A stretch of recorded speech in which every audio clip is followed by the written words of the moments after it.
No, my body was in shock. And I remember the first ride I did, I said, oh my God, what just happened to me? Oh, it's good for you. And I'm off to New York next weekend again. Okay, for the weekend? Yeah, On this ride, Paul and I left Northampton, rode into the woodlands. We picked up our group at the Alden Village Center, headed out Honea-Egypt Community Road. We went through the neighborhood of Grand Lake Estates. Maurizio joined us on Keenan Cutoff. Did some nice filming all the way Springbranch Road past Gary until we got into Dobbins. Then he and some of the group turned back. He was kind of taking a shorter day. We went through Dacus off camera into the forest on Mount Pleasant Road, all the way back out to 1097 Taco Corner. That was the second stop. Then after that, we spun in through Mill Route back to Honea-Egypt, Leah Drive, Fishcreek. It was a very warm day. I think you will like the clips that we put together for you. It was very entertaining, and thanks to Maurizio, we got some very, very unique shots.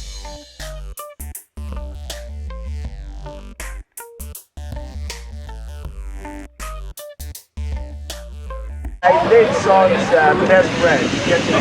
Oh, okay. We live in the Alden Village Center in the Woodlands, Texas. Headed out to Sam Houston National Forest through Mount Pleasant Road. That's the plan. It's Darren. Yeah, it's just gonna get it. Orange Springs. No, I really pull hard. So when I get A new rider joined our group called Daniel. But then my knees gave it. I was pointing him out a little bit. He's in the red kit. He used to race in college. There he is. No, that's actually Clement Cheboussard, John Mulbray. I know, Gabby. The IKEA Semsek team. That's Maurizio Topotopin on the right in the Woodlands kit. That's Gabby on the right there. Last week, Saturday. What happened? Y'all turned back? Yes. Because, we leave this section apart for the back. My idea was turn off. Mo tells me in a little bit that Gabby and them wanted to do around 80 kilometers, about 50 miles on this day. And he was planning on turning back with them to kind of keep his day short. That's Andrew on the right there next to John Mulbrecht. All around strong water. We got Doug in the orange jersey up front. There's Abby in the white jersey on front on the right. We had about 20 riders turn out on this ride. Great turnout.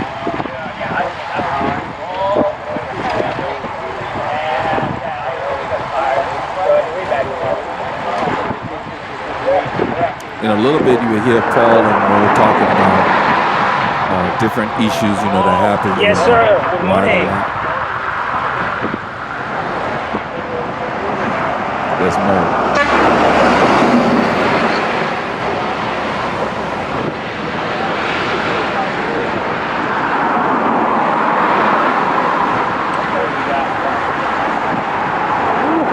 You got the competition today. You got a little bit tightly that.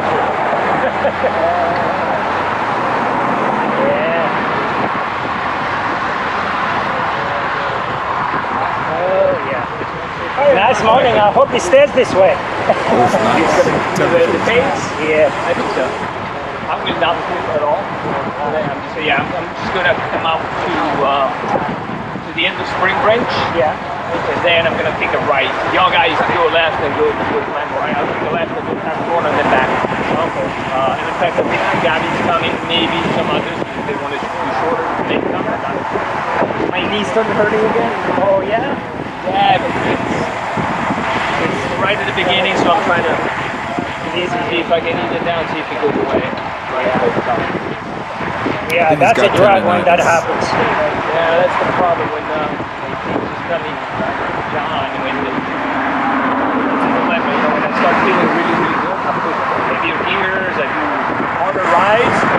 Well, that puts a lot more pressure on the knee, and then the knee gets we're not 20 anymore, I guess. It's a vicious cycle.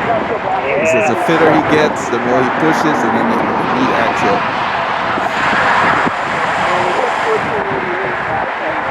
So you gotta know how to back off and rest. Something to do with, you know, when you sweat a lot, potentially, I'm not a physiologist or in the knee, but you know, you start losing a lot of, you know, electrolytes, losing all kinds of stuff, and maybe, you know, for maintaining your ligaments and everything, you need all that stuff, right, to make it function well. So if there is a lack of it, it might even be more susceptible to getting disease. I don't know. I mean, that's just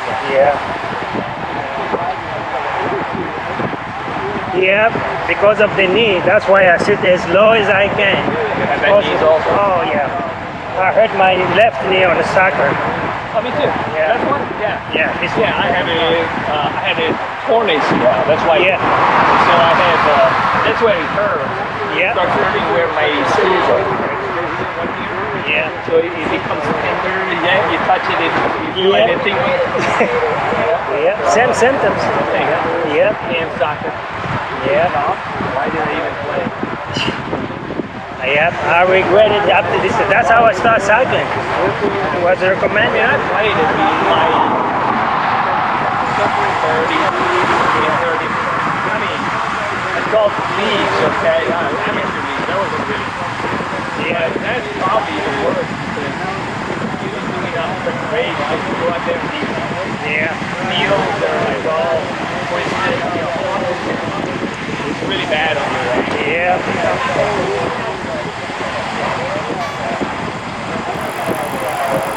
So because of the old soccer injuries, what And I more never could find important? something that you're going to put over your knee to ride with. Always a discomfort. They have to watch their gear. If you feel like it's and unfortunately, if today I get back and I don't I have to get off a week, 10 days, and then start it again. Do you swim a lot or no? Do I swim? Yeah. Not much. That's actually what I started doing, getting back into, you know, I which I don't swim, I just get in there. Because sometimes that helps. Yeah, I bet.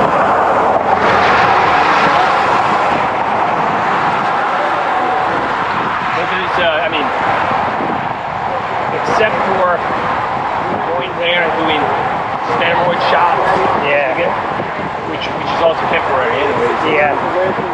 There's nothing more that you can do than just stay off it, let it heal, and then move on again. The problem with that is like you don't know how long. Yep. Okay, you don't see it, you don't feel it, so you actually get back on it. Yep. So it's safe, you know, doctors usually every time they're up 3 weeks. Yeah. 3 weeks to go up. It's a long time. Yep.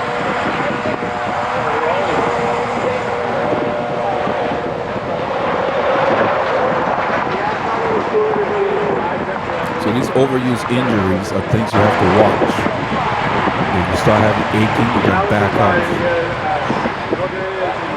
Your body's telling you need to rest that area or whatever. We're going to go through the gated thing. Yeah.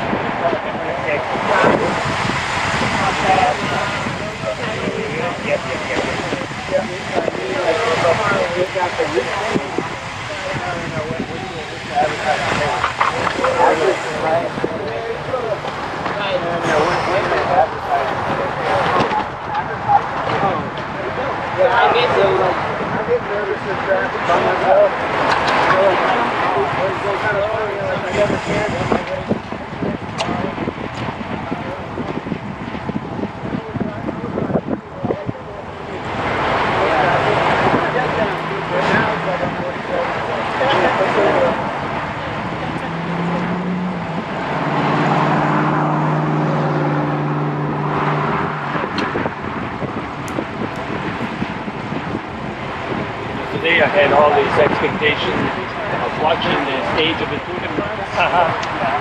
Now I'm like, why even watch it? I mean, it's going to be a good stage, but the tour is over. Nothing to see before the June classification. Yeah, it's been interesting. Yesterday.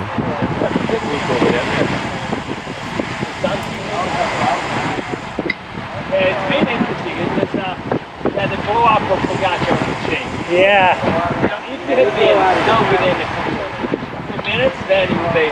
Where is his team? He's riding alone most of the time. No, but but even when he just blew up. I don't know if it was. Who knows what it's going to be. Maybe preparation, he broke his wrist. Yeah. The Liège-Bastogne, change of program, change of plan. Maybe he's really not as strong as Vingegaard. Maybe Vingegaard is definitely strong. Yeah.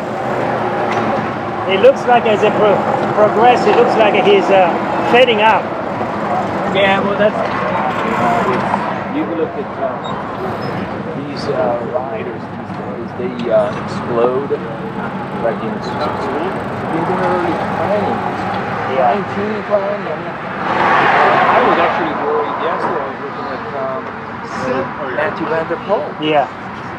Oh, what's going on with him? He's only he's younger. He was blowing away everybody. He was like Superman 3 years ago. This year looks like I mean, he's still strong. I mean, don't get me wrong, but yesterday towards the end, he couldn't even pull this sprint team. I wonder if it's physically and mentally they just squeeze him so much. Yeah.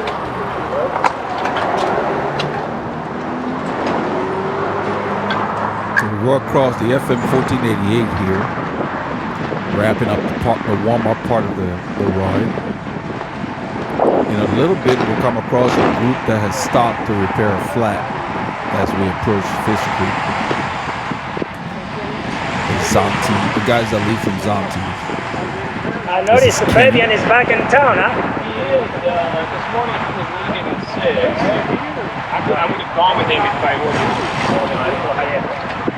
My knee's acting up, but yeah, he needed to get that early. Well, I haven't seen him yet. Yeah. You're always right together. Yeah, I just noticed he's right on the Strava. Yeah. He may be out. I don't know what he was planning to do though, because he said he was going at 6, and so I mean, maybe he had some kind of a short, maybe with Felix John. Sometimes when they go there early, they do they go out, they do the Keenan cutoff, they go out on 49. Yeah. That would mean that it would be difficult to meet them now. We wouldn't meet them. Yeah. They don't do the day before they come back. Yeah, those guys always, they push.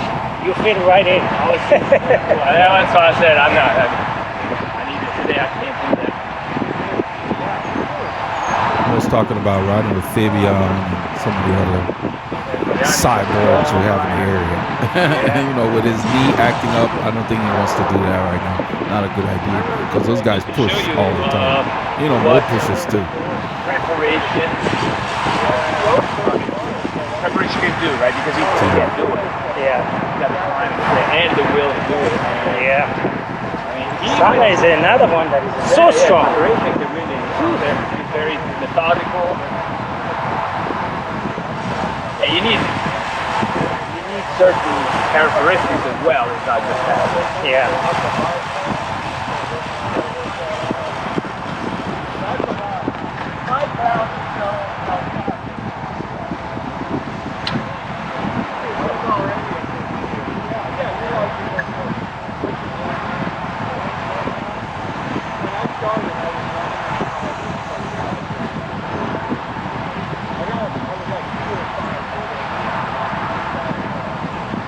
How many miles is it from Eldred house to here? Yeah. We do about 10 miles each way.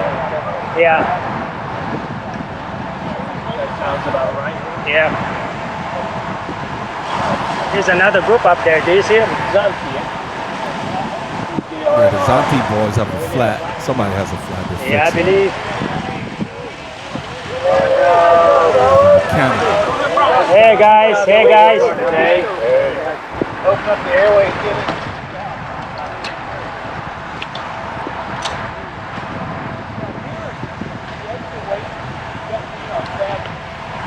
We're approaching the open road, the FM 2978. Hey, foliage.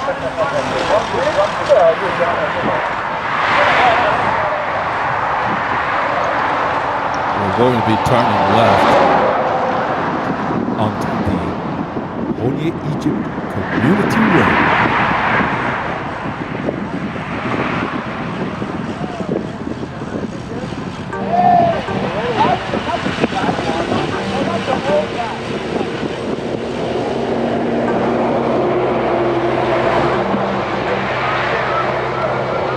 It's an unprotected turn. I think we wait. Cars coming. It turned green. Green arrow. It's time to start right.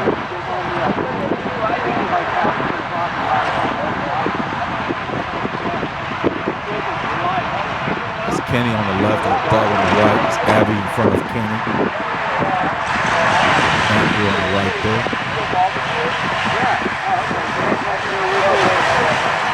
I'll be glad when the weather stays like this all day. Yeah, I hope. It's very pleasant this morning. We got airflow from the west, which is slightly dry. It does heat up later. What time do you think we'll get done with this? This is Daniel. I think probably around 12 noon or so. 12 or 1? Yeah. Daniel used to be a Cat 1-2 collegiate racer. He had to stop. It's on his bio on Strava.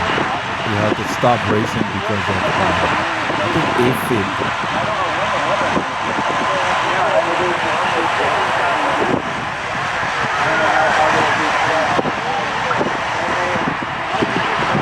They really think we were having fun. Everybody, yeah, let's do this.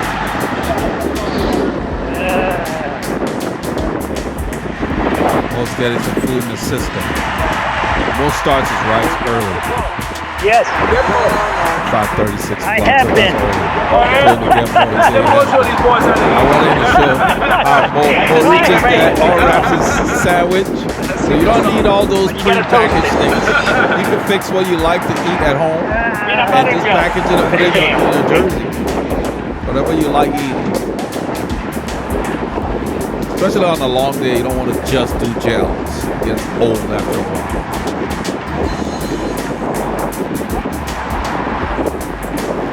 Rolling nicely around 20 miles an hour. The group has about 20 riders and a few kilometers. Paul asked me, and at that point I had no idea. I just knew it was a good sized group, and so I guessed that we had 20 just by looking at the rows of riders. And it turns out after he counted manually, it was exactly 20. So it's a good turnout. Maurizio Topotopini. So this is when you eat. The pace is not heavy. It's early. You know, he's been riding probably knowing more, at least 2 hours. Probably started early.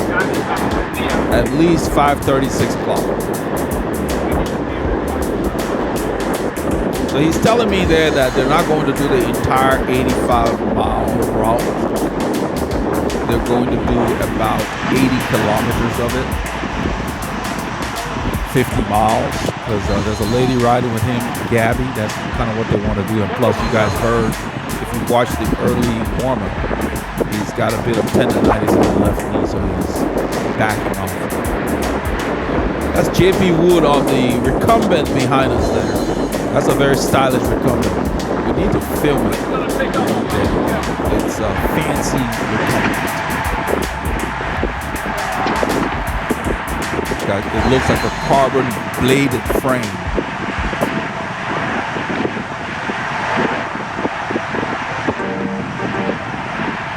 morning too.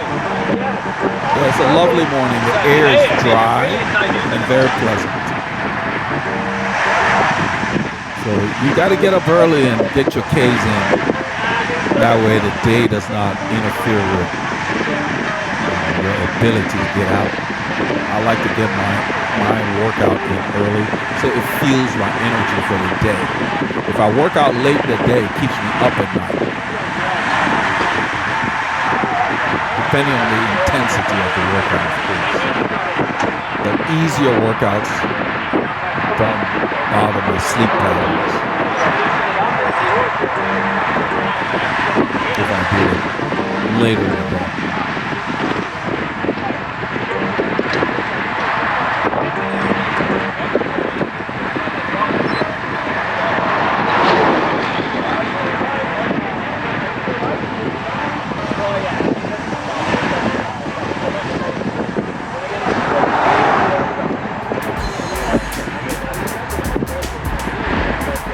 So if you've been thinking about doing group rides, you need to give it a try because several reasons. Like right now, sitting in here is a relatively flat road. You can travel faster, and if you're in decent condition, you won't be working very, very hard. Everyone works when the road goes up, but when it's flat, drafting does play a big part.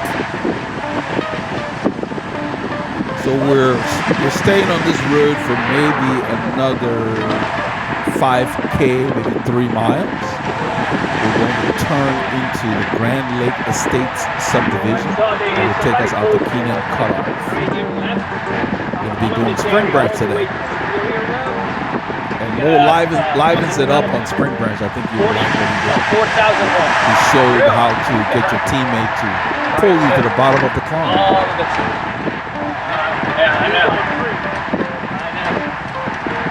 The road goes up here a little bit. You can see it. Just a slight grade. 1%. You feel it. Looks like Jennifer on the right there.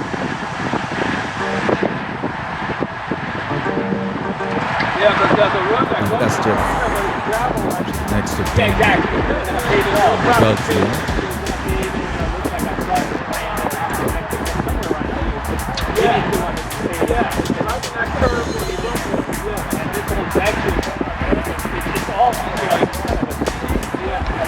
Along that.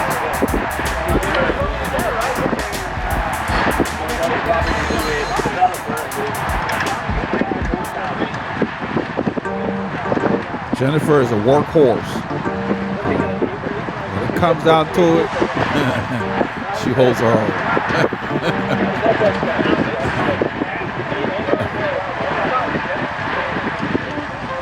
She's gotten very fit. I told her about it a couple of times.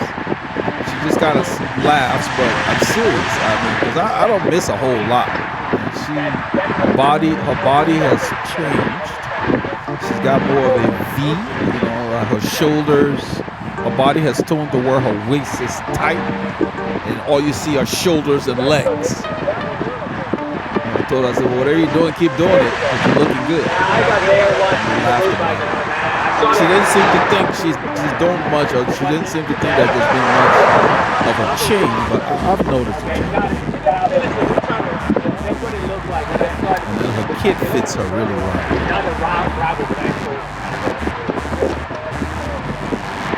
That's Abby. He's trying to get off of the rough pavement, so he's riding in the center. Sometimes they have reflectors in the center. I don't really like to ride over, but there's nothing coming. The opposite way, so it's okay. I think they ruined the road by scraping those curves.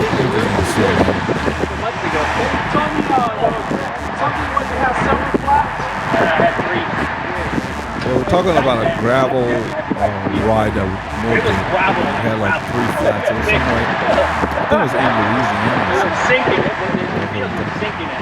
He had the wrong equipment. He doesn't do gravel riding. He needed bigger tires. He said his tires were sinking in the gravel. Basically, it would knife his way through, like slicing, because it's too narrow. Because I don't think the gravel was hard packed. Going them, I'm going to turn right at the end of Springbranch. He told me. I'm telling Paul what Mo told me. I didn't know that he had told him already.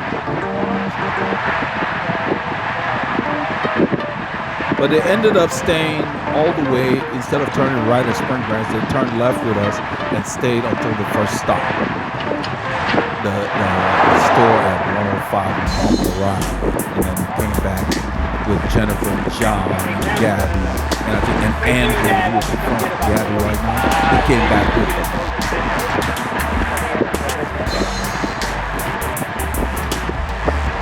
Where goes up here?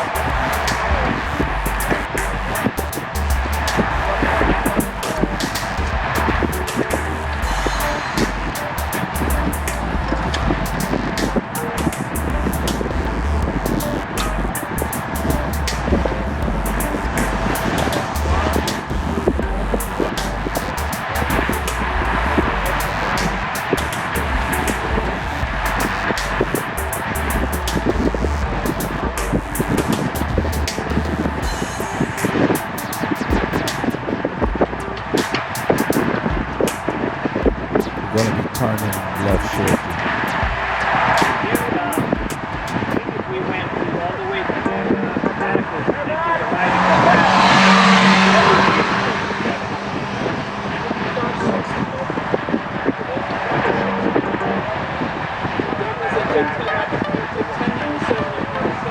Not only is this the best direction to use on this road with a big group, it's also the best time.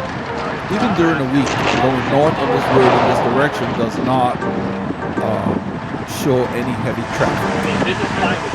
Turning left. We end up going through the exit gate because it's wide open, but then it starts to close, but it goes back because it's got sensors. And we made a joke about it. Don't get caught by the gate.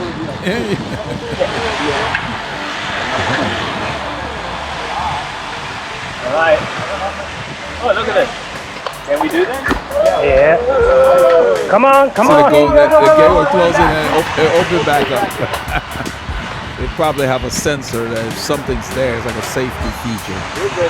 Now all of them do. Some of them keep coming in certain areas. Not this one. miles are you looking for? Most talking with Gabby. I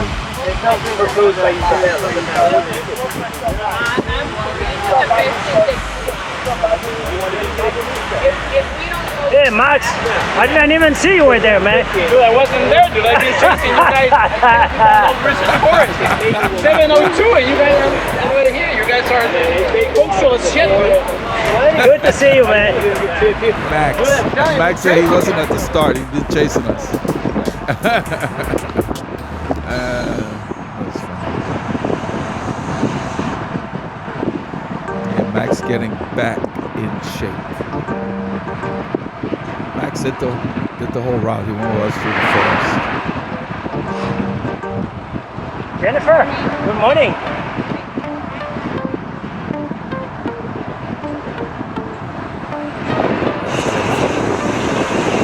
How well the kid fits her. That's the way the kid fits you. Second skin. No flaps.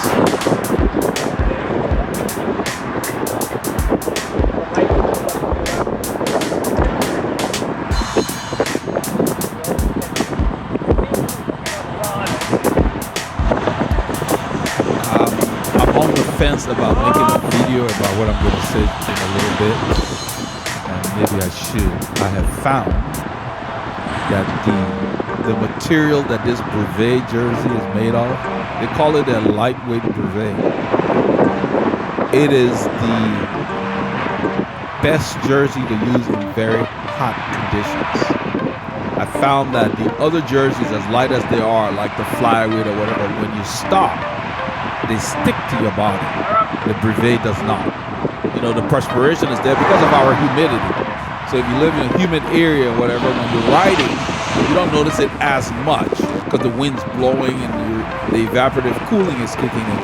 But what I found that this material, whatever merino wool or whatever the combination is, I've got to do the research and maybe make a video about it. It is the best jersey to use in hot, humid conditions. You feel the air going through it, and when you stop, it doesn't stick to you. So I've been pleasantly pleased because we've had it for a while in our arsenal. And I just got some different colorways. But you see the side, they've got like a vent, like a light mesh. But besides that mesh, even the front, I found out I don't need to unzip as low as I do with even some of the flyweight jerseys. So I've been on the fence about making a video for them on the channel. Because that material is a winner. They make these Blvd out for long self-supported rides. Basically, that's what they make them for. And these are the version for hot, humid weather. They make the one for cooler weather. But these really work. The material is, I think it's the merino wool because it just stays dry even after you stop. I just love it. How many riders do you think we have here now, man? I have no idea. It's a big group. I was going to mention that. That's what Paul asked. So I'm going to look ahead and start counting just the roads. I'm going to count them in 1 point. Let's see if we can get some of the information of the new riders and add them. Yeah. Like Daniel, Francesco. Francesco came to the shop yesterday.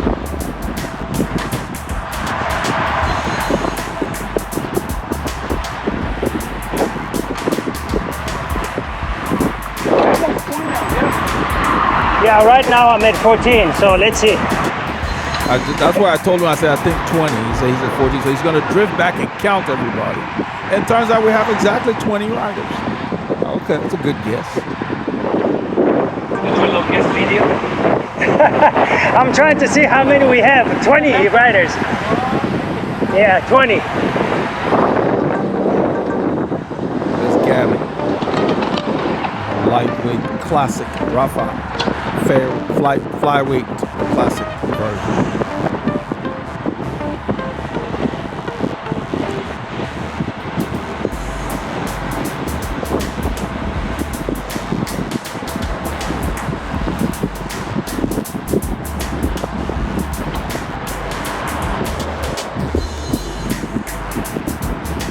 I didn't realize we were going this fast on this stretch. And that's the benefit of being in a group. You've been in one of our rides before. Your name starts with an F or with a name? I am Paul. Neither. Paul? Paul, yeah. Nice to meet you. Nice to meet you. Again. I think Gabby is short for Gabriela. Gabriela. We met her before. I like to pronounce the actual name. I like to say Gabriela versus the nickname Gabby. But that's me. I'm kind of old school like that. Like somebody named Max, I like to say Maximilian. If it, if it's derived from that. Like the former racer Maximilian Sciandri, I think it's pronounced. Maximilian. Cool name. Sounds almost like old world, Roman. Like a gladiator type would be named Maximilian.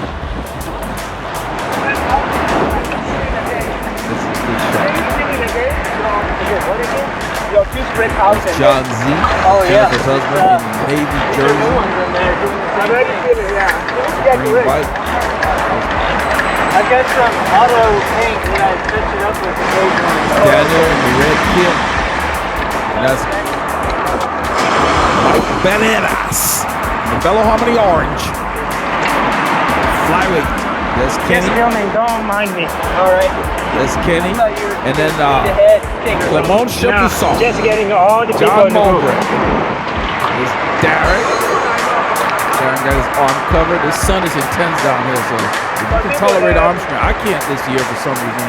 I haven't tried putting it on again. I just wear sunblock. There's Abby there.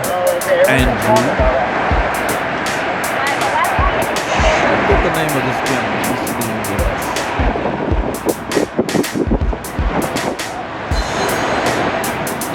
It's gonna roll up. I think the road goes up a little bit here. I think we're probably past the golf course. It's a little mild. This area is a lumpy, it says 2%. think we're approaching the turn that will take us. Turn already. No, that we're approaching the golf course on the right. The main. I guess that's the main entry center or something. And the golf course here. It bumps up and then go to the right.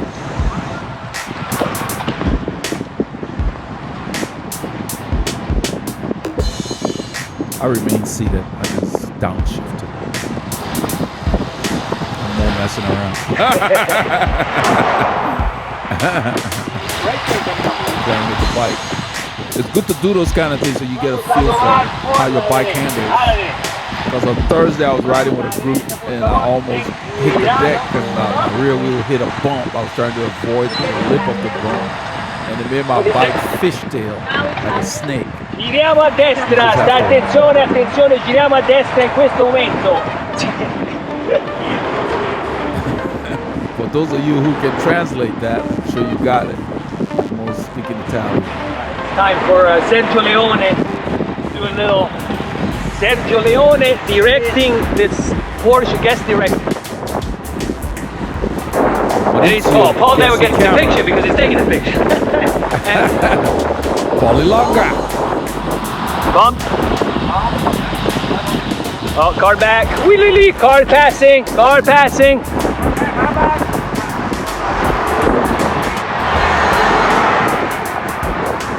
Finally. Gabby. Oh, I don't know your name. Francisco. Yes. Mr. Eldred. Jason. Guess his name is Jason. Baramino.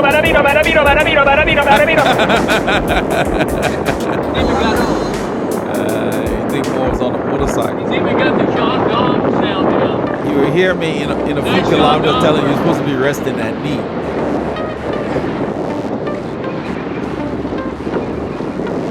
The Jumbo Visma train is leading out. Keeping the pace.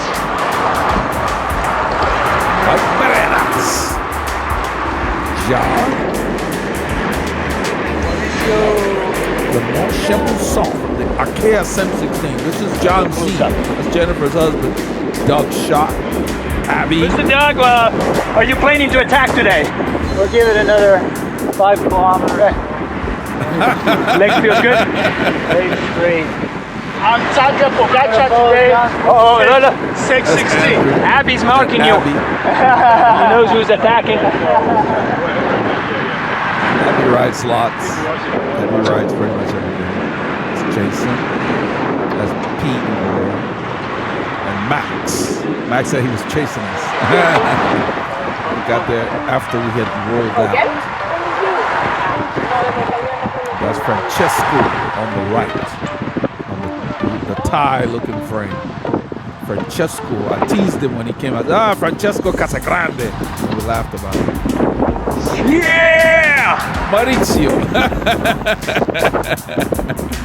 Somebody on the channel said Maurizio brings the noise. Moses loves riding. We all got the bug. I love being on my bicycle. Yeah, it's not a weekend somewhere. Up. So this is how we slow Mo down. We give him the camera. Because by the time he gets through the whole line, he's got to go back to the back and film everybody. The pace averages out to be more reasonable. We keep him off the front. That's John Malbrecht. That's a good shot. Look at Kenny. We're descending here. And then we'll come to a little bump before the back gate. In this compound, the back gate does not have the keypad on the inside. I think the car is just triggered. Up.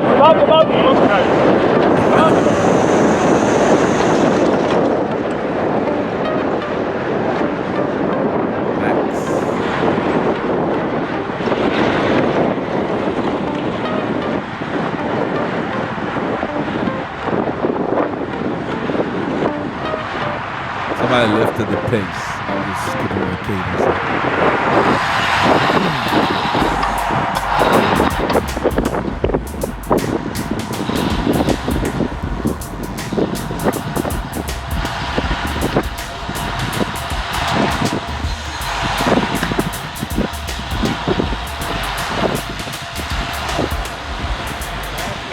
Ay, ay, ay, hay un portón. ¿Es el portón? ¿Cómo se dice el portón? El gate, el portón. Pero You speak in Spanish. hay una crack. There's a vehicle coming in. Abre They're gonna ahora. go to the keypad, which is on the other side of the gate. Sometimes we have to climb. Il y a- One person climbs over and punches the Il code. y a I don't know why they didn't une put one on the voiture. side. Il y a une voiture. There's no car comes out of the J'ai una, there is one. No, they probably trigger it because the pad's outside. If you come in, you won't go out. You go out, I think it might be sensitive for cars. Yeah, there's no keypad on the inside, which is odd when you think about it. But this is the back gate. It's not the main gate. Pause. We're waiting for the gate to open. There it is. It's opening right now. Yeah, no, go. Oh, we got time. Yes. We love to go through it as it closes. Not like It adds a little bit more thrill to the video, just like in Indiana Jones. Can you make it before you get squeezed by the gate?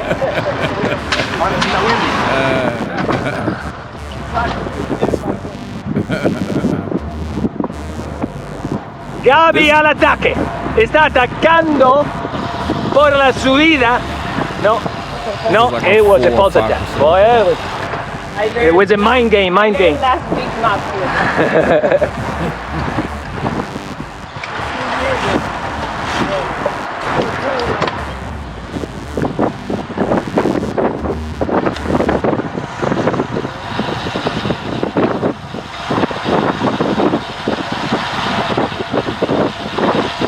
I think I will make a video and talk about my favorite hot weather jersey. And I think that will help people too, because there is a big difference in how the material I'm wearing feels versus all the other ones. So it's good to have some variety in your arsenal, so to speak. And it has a comfortable fit. It's not one of those super aero fit. It just fits you well. With that material. They did a good job. Oh, Champoussin in the attack. Let's go get the attack. Champoussin is going on the attack. Yeah, John is riding off the front.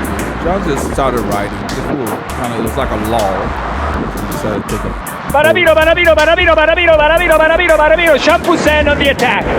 Champoussin on the attack. Champoussin for the AccessoriesOutdoors team. John Ballbreak. Oh, yeah. They got back. John went on They got vacation back. and came back looking like They Paul bridged it. Bunyan. He grew a beard. The gap was bridged. Mike Barelas. The attack was neutralized. John Z. The attack was neutralized. Duck shot.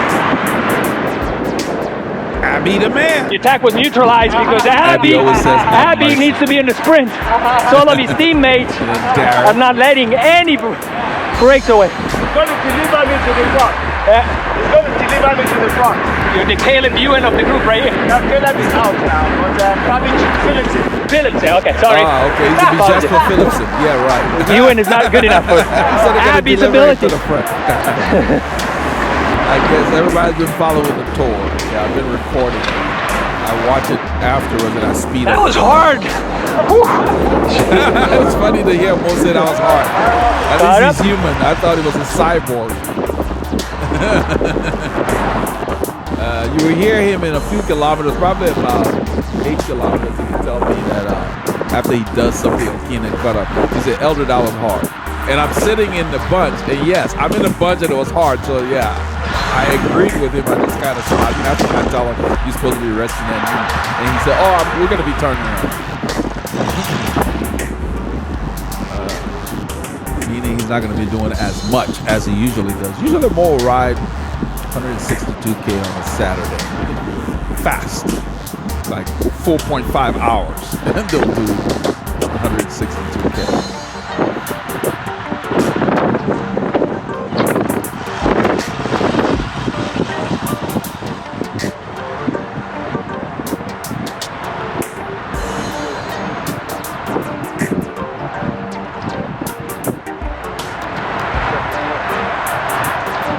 So Max is getting back on his bike regularly.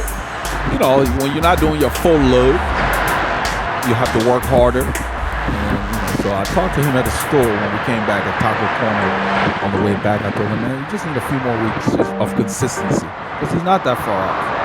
But he was working in the forest. That's why I was encouraging him. John, it's still you. How much are you pulling, dude? Sit down. John is a super domestique from the Arcade Samsung team. Mike Bananas, John Z, Doug Shop. Doug does a lot of gravel racing, gravel activity stuff. Abby just lives on the bike. Sometimes. Ah, geez. Darren, Jennifer, Max, Polly Longa. The road goes up right here.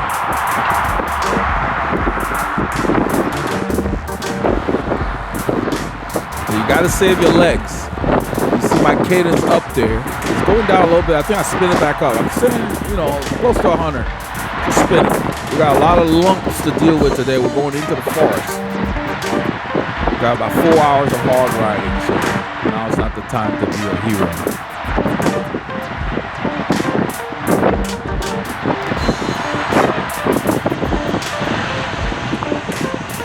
Turning left.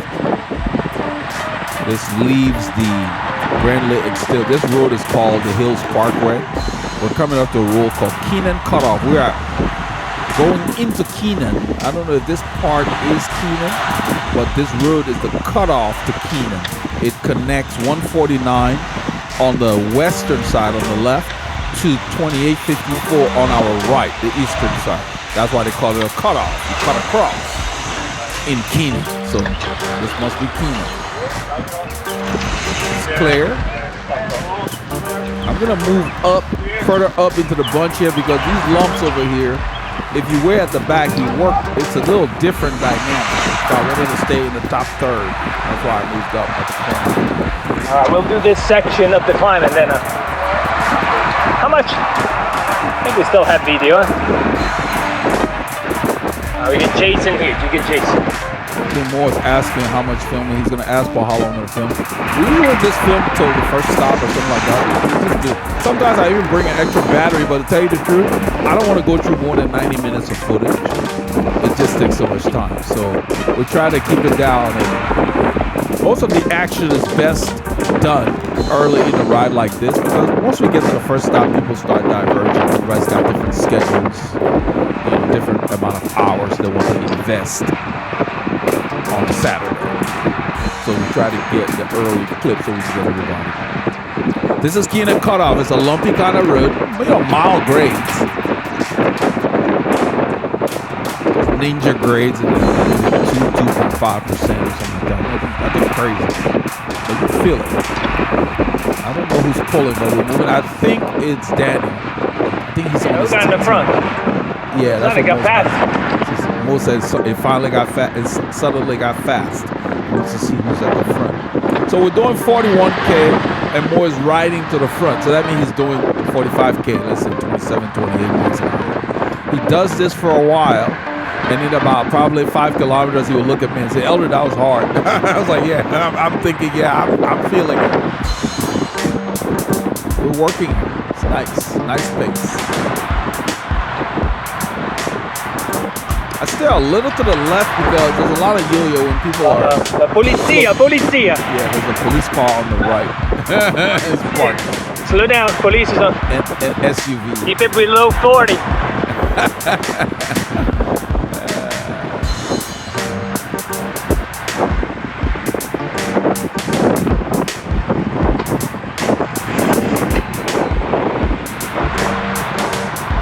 When the guys in front of me slow down, I try to soft pedal. One back. So the person behind me is not reacting. That is damn.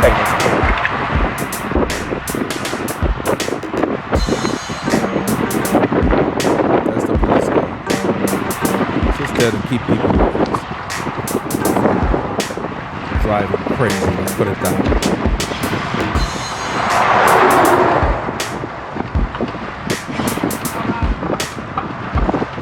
lot of neighborhoods off this road. All the streets we're passing. And Giulio Ciccone is going for the points of the mountain. Daniel's working. That's Andrew on Daniel's wheel. Giulio Ciccone gets 10 points for the classification of the mountain.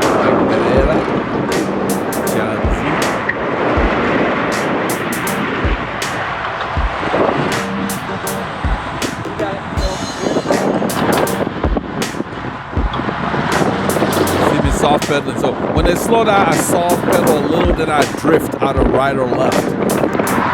So that way I'm not using my brakes at all. And as soon as they get going, I continue. That's what's going on. Right there, I'm soft pedaling, drift to the left. Once the power comes back on, I get back behind the wheel. That saves you from re-accelerating too much, and it keeps you somewhat smooth for the person behind you as well. And then drifting left or right allows you to see around the rider in front of you so you can see what's going on.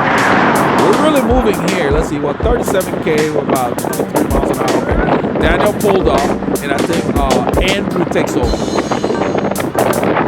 Truck. There's a truck that is parked facing this way, taking up most of the lane, so we have to move over around.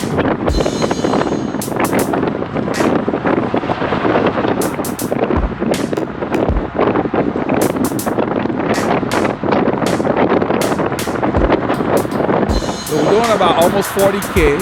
Now Mo's gonna go to the front, so he's got to do about 42, 43K, so 26, 27 miles an hour to come up here. He's gonna pass Andrew, then turn the camera around, and Andrew's gonna sprint right there. So after he does that, they gotta tell me, "Oh, that was hard." Oh yeah, no kidding, I felt it. And then Mike Barreras is gonna accelerate up to Andrew's wheel. Now Mo is staying. We're doing 44K, and he's in the wind on the left, just filming. And then Andrew's gonna pull the line through, and Mo's gonna drift back and tell me that was hard. I told him, "You're not resting that leg." I think he does it a little bit, not right. As we approach 140 now. I'm staying as low as I can to keep the effort down. Good effort.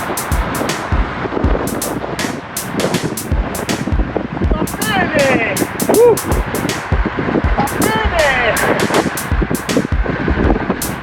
Abby.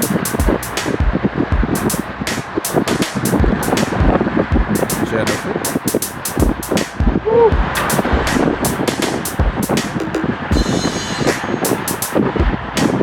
Garrett. I like those socks.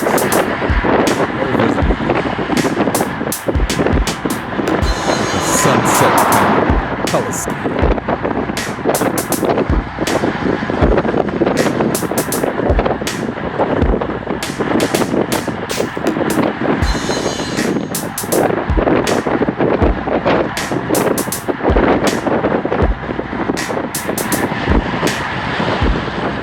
I think it's somewhere around here he would ride up and tell me that was hard. You hear me telling you, not resting that leg.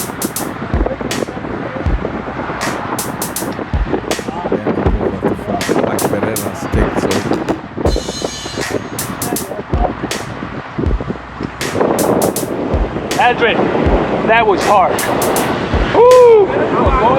Yeah, it ain't too cool. About you saying you're not resting that knee. Yeah, true. Yeah, I'm gonna turn soon. He said we're gonna turn soon. I give it back to Paul. Paul, where are you, Paul? I'll give you back the machine. He thinks about giving Paul the camera, but they ain't too No, I'm still coming. I'm coming. I'm still going. He's gonna give it to you. Make the turn. Make the turn. And actually, you know what? Let's wait until we get on Springbranch. Safer. So he changed his mind by giving Paul the camera, and it worked out because he ended up talking Paul and Mike Barreras into doing a lead out where Paul is filming and Mike Barreras is leading Mo to the bottom of the climb like they do in the big races. And then Mo takes off once they get to the climb. It's a night you'll see it. It's a busy road. So usually we use the shoulder. So we're gonna move over. I'm up front. Let's go to Springbranch. We're gonna finish the section thing. Paul was going to take the camera. Actually, I can keep going a little bit.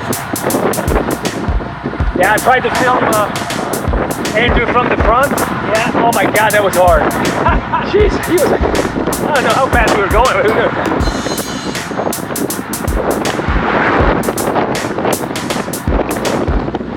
Yeah, we were doing. I think Paul had to get close to 30 because we were doing 27, 28. He rode and passed, and yeah, he had to do about almost 30 miles an hour to get around, to get to the front. Now he's coming around, and this is an uphill 2%. I know we're going to be turning, so I'm not expecting any unnecessary energy.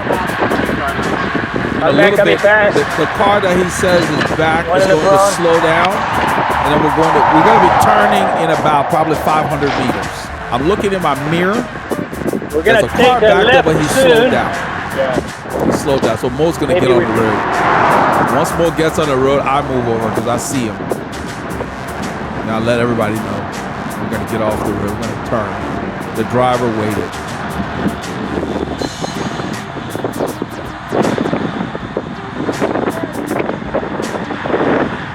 And this happens a lot, folks. We don't always get people buzzing by us and all that. There are a lot of reasonable drivers out on the roads. We get a lot of courtesy. We don't talk about it much. You always remember the ones that do the wrong thing. But generally, most people are decent.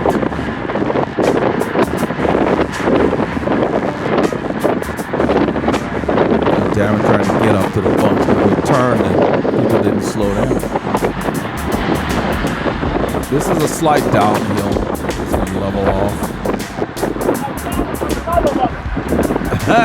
He says, my brother from another mother.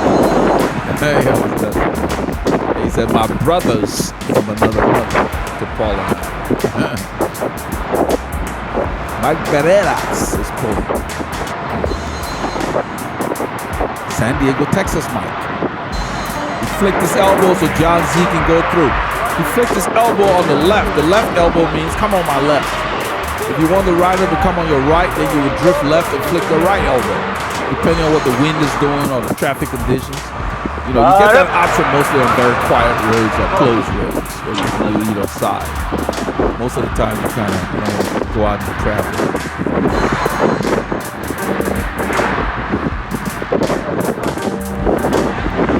Jennifer. There's Darren. Got him. Miles. Hell of a cameraman. Daniel. How much longer are you filming? Probably to the end of this road. Okay. Yeah.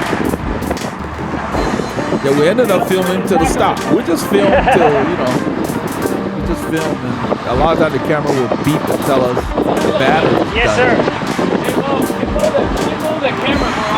So I'm planning an attack. I'm going to attack at the steep climb. So let's wait another 5 minutes. I'm just going to attack it. Okay. From behind. All right. We do it like a Remco Evenepoel type of attack. No, it's Julian Alaphilippe. Julian Alaphilippe. I hear you, Mo. So he's going to recruit Mike Barreras. That damn camera, I keep occupied. Mike said give him the camera to keep him occupied. Yeah, he can't attack with that camera. Give him that camera. That's how you slow Mo down. You give him a camera so he can go and roam the bunch. That's funny. So give him that camera and keep him occupied. You always got to look at strategy. That's strategy. That's what Mike said. That's funny. I'm at the front. I have no idea what's going on back here. In a few kilometers, we'll just see this train of 3 riders. Mike Barreras, Maurizio, and Paulie Longa come on the left in the other lane and zoom by the pace line and go to that hill. And then all hell breaks loose behind. Everybody trying to lift the pace. That's fun. That was a lot of fun. I want to thank Mo for spicing up the group and just making it so much more fun.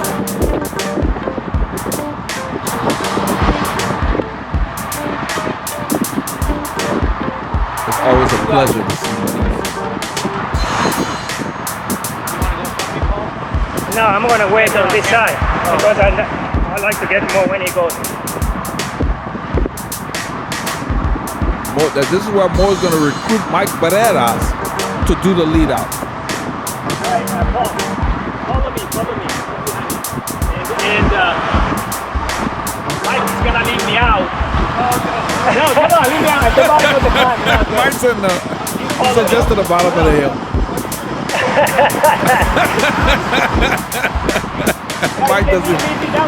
Mike gets recruited into it begrudgingly. There we go. So we're riding along, and all of a sudden we just see this group coming right there. I spot them, and they're across the lane, and they just blow by us. And Doug is pulling here. We're almost at the base of this 9% climb. Oh, it's short hill, I should say, yeah. So they pass us. At this point, they've got us gapped because Doug is still holding his pace. And then we start to lift ours. You can see we're doing 45K behind them. And then Mo takes off. This is a master class in how to finish a hill. That's Alejandro. He rode out here on his own, and we caught up to him. He already had the route. And then Andrew's gonna go try to get up to Mo. Paul's maintaining the pace just to get the pictures. We're all coming up. You can see my watts are gonna go up. We're coming up behind them. The group is all helter-skelter back there. Everybody's kind of working on their own to get up here.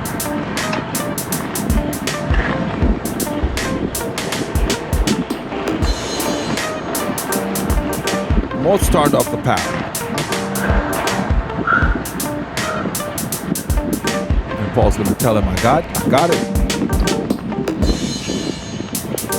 That was nice. I got it all. That was cool.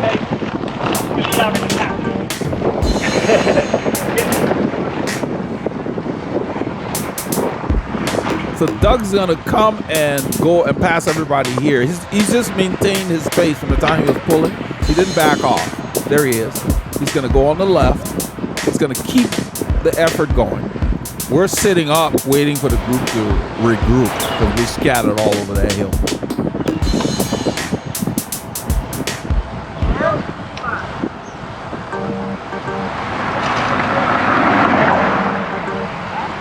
And that was just a demonstration of how a teammate can leave you out to plan an attack. So Mike was leading me out, and then boom, so we had a breakaway going. This is why we come out here. Look at this road. It's not closed. You get a card now and then. They give us a lot of room, and you can just come and ride. Any day of the week is like this. It's single-family homes, but on large acreage estates. There's a lot of agricultural homes out here. They have cows and so forth, horses. Mike, but that's back at the front. I'm sitting right on Paul's way. I think we just rode to the back. We sat there. And a little bit Mo's going to lift the pace to go up to Doug.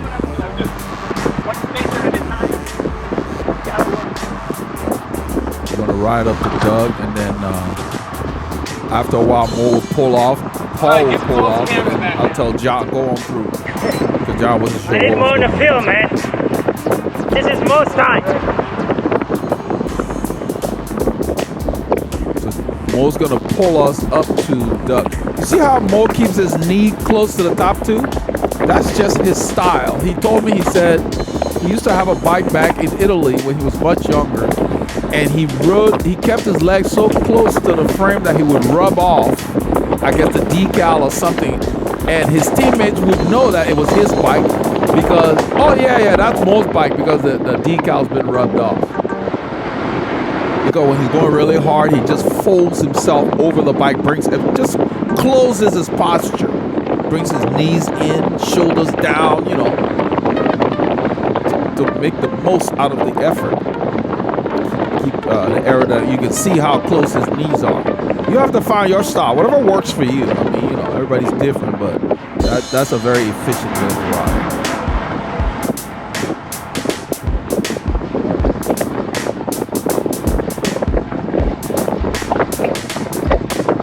The dog pulls off to the left.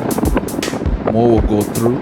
Mo doesn't plan on working hard today, so he's not going to stay up here very long because he really needs to be resting that left knee. I think it's the left knee. Because a few months back, or late spring, it was bothering him again, so he had to rest again. It's just a matter of listening to your body and resting when you need to, and you'll be able to manage these kind of things. And he's been able to do that for quite some time.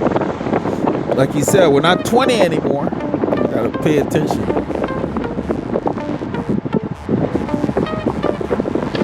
So Mo's flicked his elbow. I don't know if he's standing or he wanted somebody to come through. I think after this little rise, he will pull off. He pulls off on the left, and I think Paul pulls off on the right. And John's not sure what they're doing, so I tell him, go on through. Meaning keep the line going. And I think even more tells him to go on through. So John's behind Paul, and I'm on John's wheel.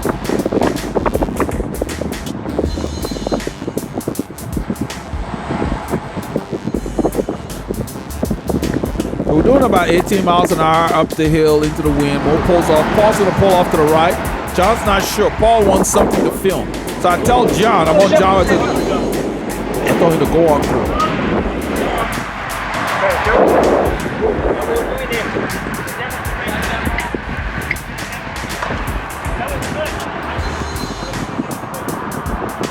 Good demonstration.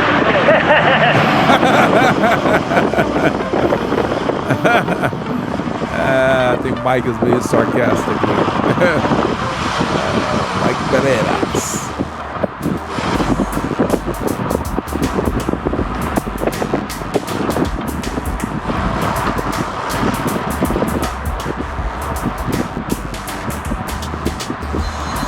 So you think about it, in a group like this, we're riding between 23 to 24 miles an hour.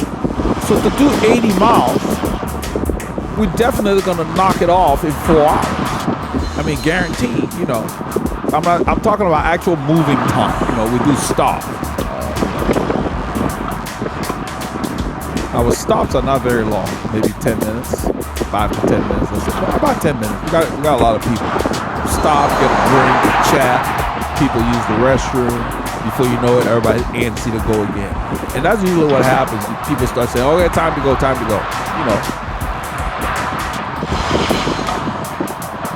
So when we get to the stops, the first thing I do is make sure I have my bottles refilled, blah, blah, blah. And then if you need to use the restroom, use the restroom. Then you chat. Don't chat and wait till time to go and you start rushing. Do that first. Get your supplies, whatever you need. I like the, what they call brisk iced tea. I love getting that sometimes when I have a need for sugar. Plus, it's one of the most reasonably priced drinks at these convenience stores that we have. Convenience stores are pricier than the grocery store. They got to make that profit. So I do my electrolytes early in the ride so they can kick in. And then I do water mid-ride, and then I might do something sugary at the end. Of course, I'm having a gel, a bar or something. Don't want to get hungry on a bike. That's the goal. When you start thinking about food on the bike, you need to eat something. I think I'm pulling. John pulled off. I'm just keeping it at the same pace, 18 to 20. That's how you launch your man. That was beautiful to see. Great. Everyone enjoy it? Yeah. We call that an armchair ride to the base of the hill. I gave you guys an armchair ride. That's what I call that. Yeah. We put you in an armchair and unleash you at the base of the hill. Yeah, that was good. That was good.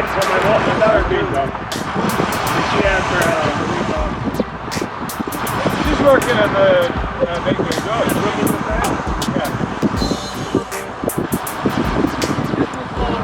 Yeah, what a thing of beauty.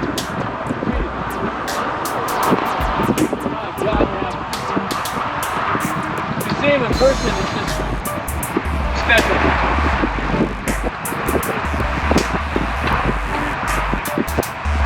I had no idea the boys were that wide.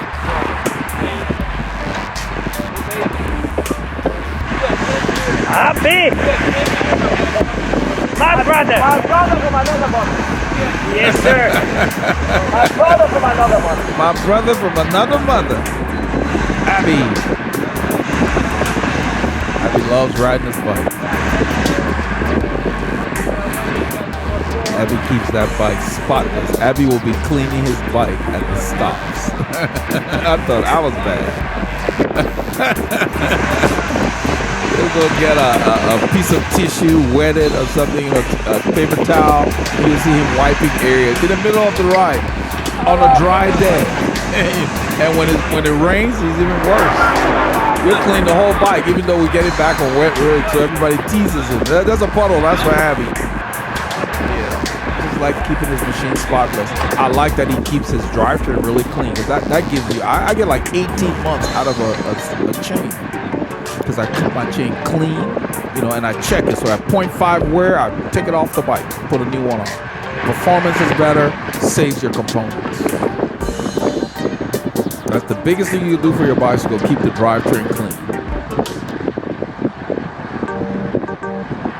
We're approaching the end of Springbranch Road, heading towards Old Plantersville Road. We're going to be turning left, going west.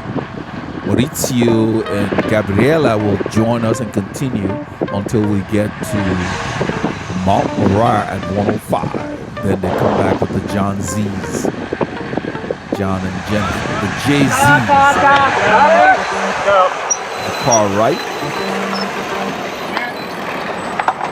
That's Max. They newly paved this little section. You see the black asphalt? That's new. It used to be choppy and bumpy. I wish they would do the same thing all the way after we turn left in about probably 5K. It's choppy and bumpy, kind of like chip seal, rough chip seal. This used to be like that, nice and smooth. Somebody got the hookup, because there ain't nothing going on out here. It's a nice thing. I heard somebody say this is a nice loop.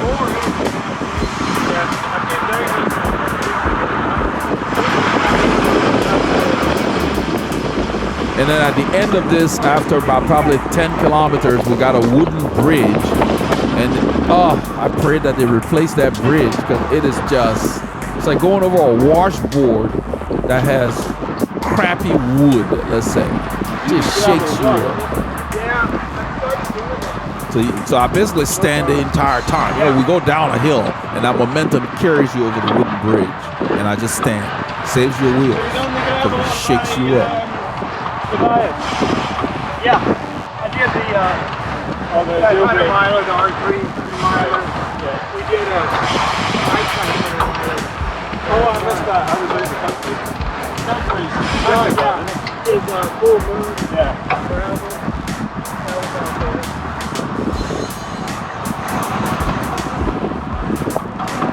See how nice this pavement is?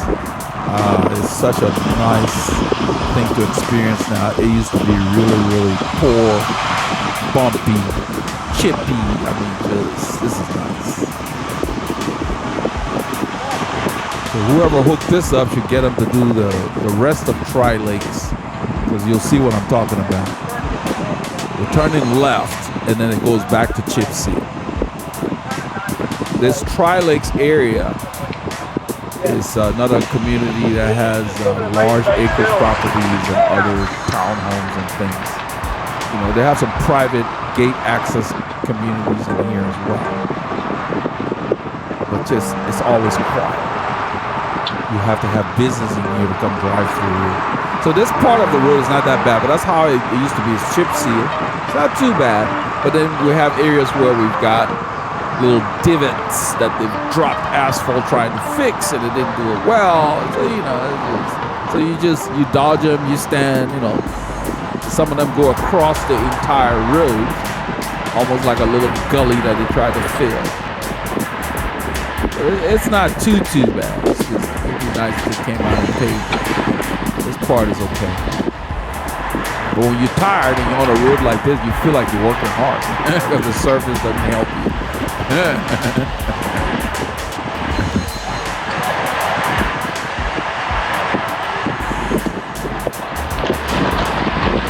They shaved this corner for traction.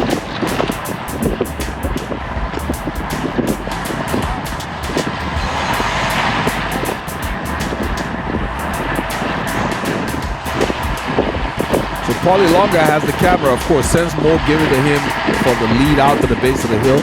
He keeps it until the end of the filming.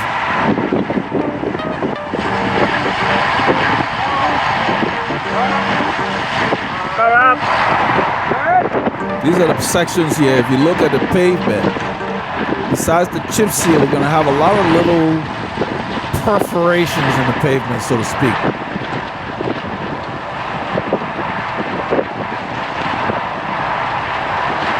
See how it's cracking on the right there? They've patched that little piece. Then you got holes you got to dodge. Then there'll be a section where one of them will go across the entire road, and they dropped asphalt in there, but they didn't do a very good job of it.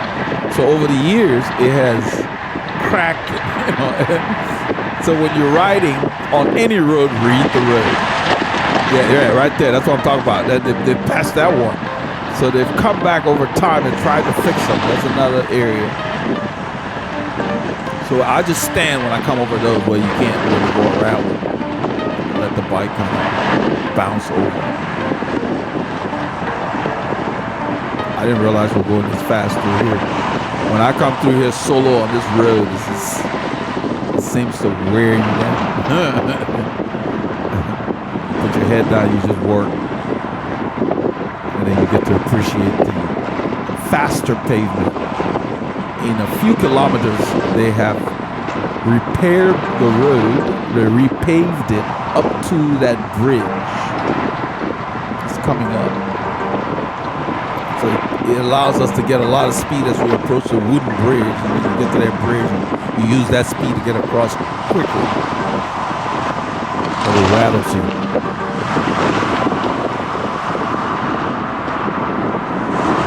So these kind of roads, when you're following, you don't want to be right behind. You see everybody's kind of staggered because you want to see what's coming.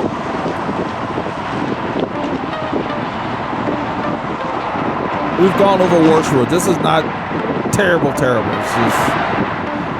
This is the section I think they need to pave. From that turn all the way to this part where we're going to be descending, and you see the new asphalt is darker.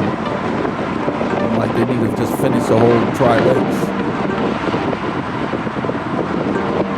Because the pavement lasts here, because these roads don't go underwater. The elevation is high. Right after this hill, you see the new pavement.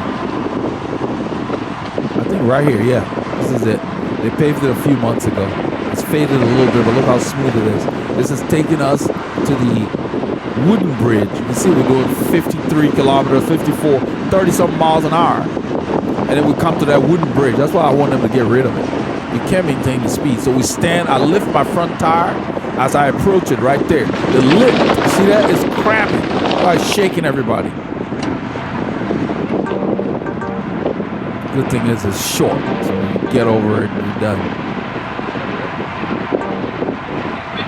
But you definitely want to take the weight off on a surface like that. It saves your wheels. If you have bigger tires, it's even more amenable to you. The bigger tires, I mean 25, 28. Some of these guys are even riding 32s. I think Doug rides a 32 on this cross. It's gravel back here.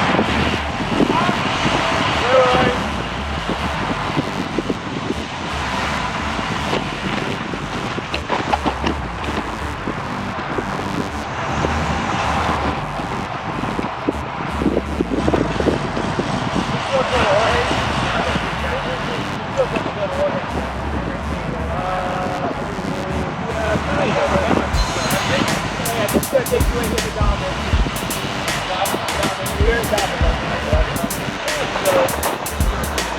approaching Dobbins, Texas. That's what they're talking about in the bunch.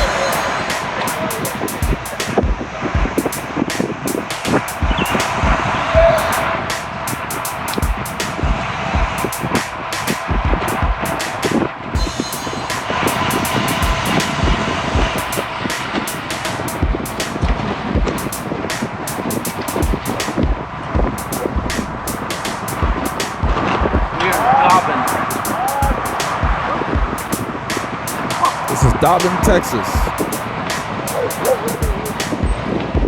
There's a blind curve. I let them know to watch out. I don't know why Abby slowed down like that. I told them to watch out because you can't. It's a curve where you can't see around the bend on the left, and cars just come up. So I always let them know to be careful.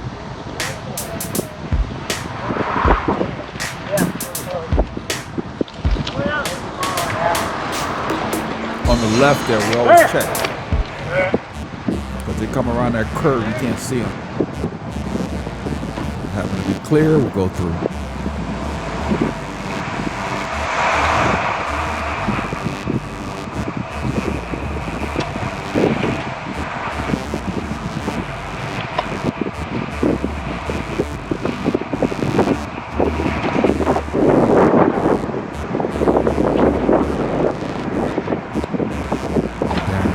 Drink.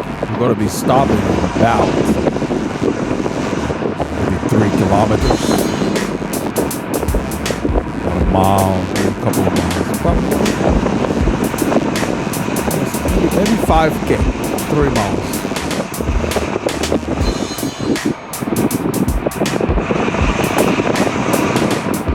This will take us to Mariah Road, which takes us to the second taco corner in the area at 105 at Mariah.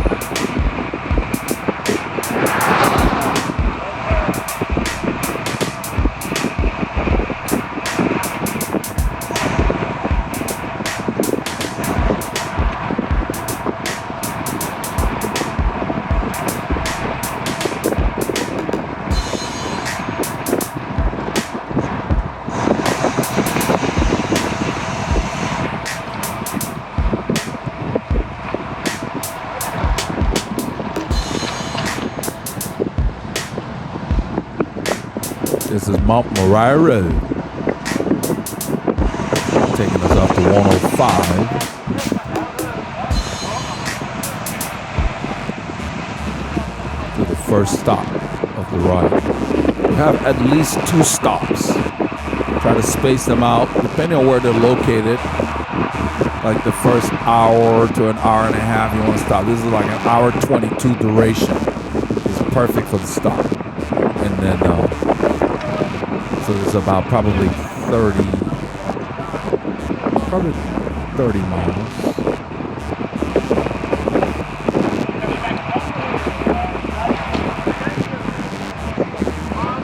I just wanted to go easy. 26, 27. Go ahead. 26, 27 miles we're stopping. Then we stop at 60 miles at the second taco corner on the way back. There is a third option between these 2 stores in Dacus, but we don't stop there. Just keep going. So when we stop here, I told everybody, make sure you load up your bottles, drink, and then load up your bottles, because we've got another 2 hours before we stop again.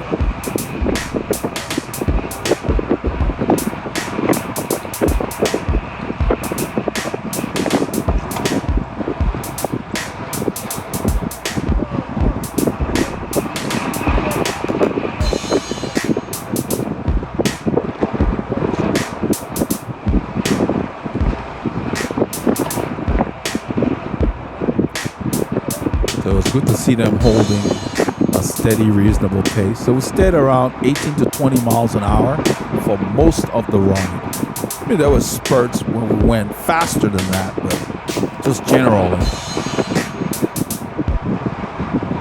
And so the group made good time.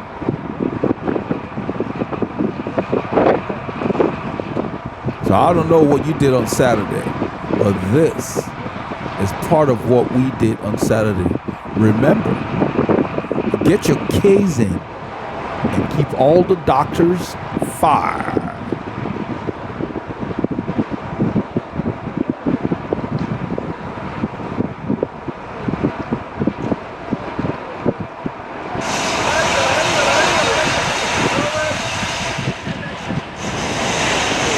Stopping here, Paul?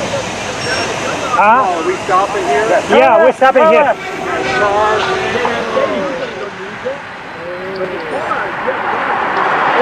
All right.